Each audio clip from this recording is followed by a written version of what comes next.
There was money in the air in Dhanbad. I saw building with sides made entirely of glass and men with gold in their teeth. And all this glass and gold, all of it came from the coal pits. Outside the town, there was coal, more coal than you would find anywhere else in the darkness, maybe more coal than anywhere else in the world. Miners came to eat at my tea shop. I always gave them the best service because they had the best tales to tell.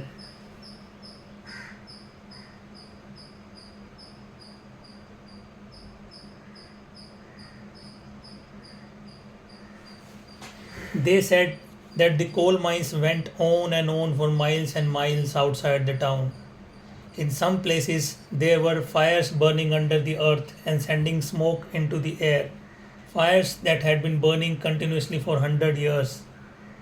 And it was at the tea shop in this city built by coal, while wiping a table and lingering to overhear a conversation, that my life changed. You know, sometimes I think I did the wrong thing in life becoming a miner. Then, what else can people like you and me become? Politicians. Everyone's getting a car these days. And you know how much they pay their drivers? 1,700 rupees a month. I dropped my rag. I ran to Kishan, who was cleaning out the insides of an oven. After my father's death, it was Kishan who took care of me. I don't attempt to hide his role in making me who I am today, but he had no entrepreneurial spunk at all.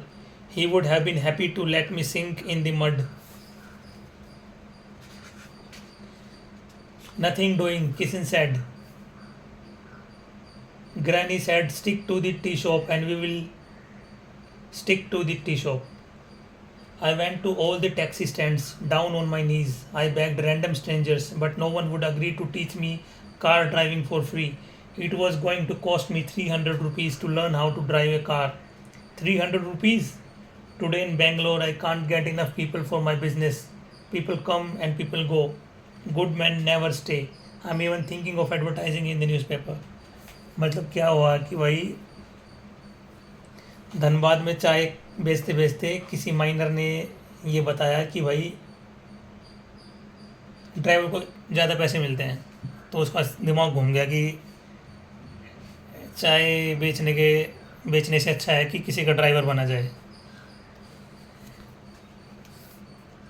Bangalore based businessman seeks smart men for his business. Apply at once.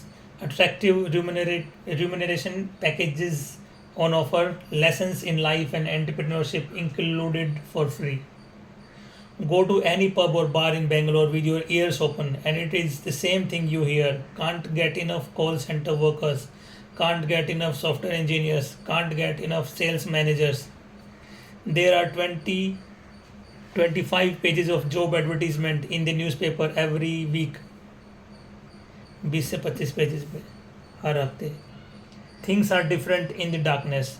There, every morning, tens of thousands of young men sit in the tea shops, reading the newspaper, or lie on the charpai, humming a tune, or sit in their rooms talking to a photo of a film actress. They have no job to do today. They know they won't get any job today.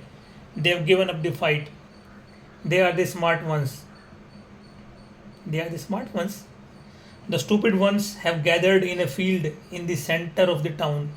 Every now and then a truck comes by, and all the men in the field rush to it with their hands out, stretching, with their hands outstretched, shouting, take me, take me. Everyone pushed me, I pushed back, but the truck scooped up only 6 or 7 men and left the rest of us behind. They were off on some construction or digging job, the lucky bastards. Another half hour of waiting, another truck came, another scramble, another fight.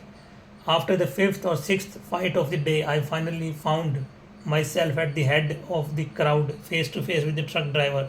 He was a Sikh, a man with big blue turban. In one hand, he held a wooden stick, and he swung the stick to drive back the crowd. Everyone, he shouted, take off your shirts. I have got to see a man's nipples before I give him a job.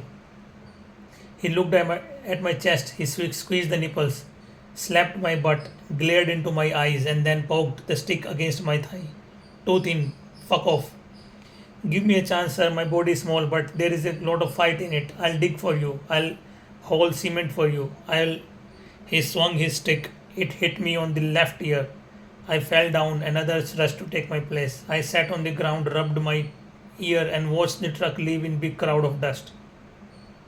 Big cloud of dust. The shadow of an eagle passed over my body. I burst into tears. White tiger, there you are. Kishan and cousin Dilip lifted me up from the ground, big smiles on their faces. Great news. Granny had agreed to let them invest in my driving classes. There is only one thing, Kishan said. Granny says you are a greedy pig. She wants you to swear by all the gods in heaven that you won't forget her once you get rich. दादी मान गई कि भाई driving सीख ले.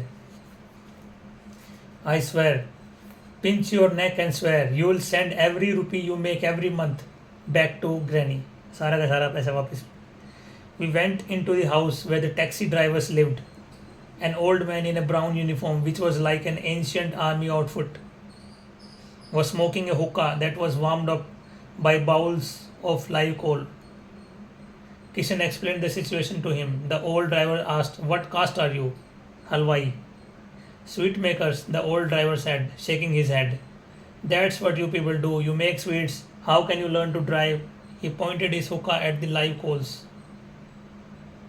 "That's like getting coals to make ice for you." Mastering a car, he moved the stick of an invisible gearbox. "It's like taming a wild stallion. Only a boy from the warrior castes can manage that. You need to have aggression in your blood. Muslims, Rajputs, Sikhs, they are fighters. They can become drivers. You think sweet makers can last long in fourth gear?"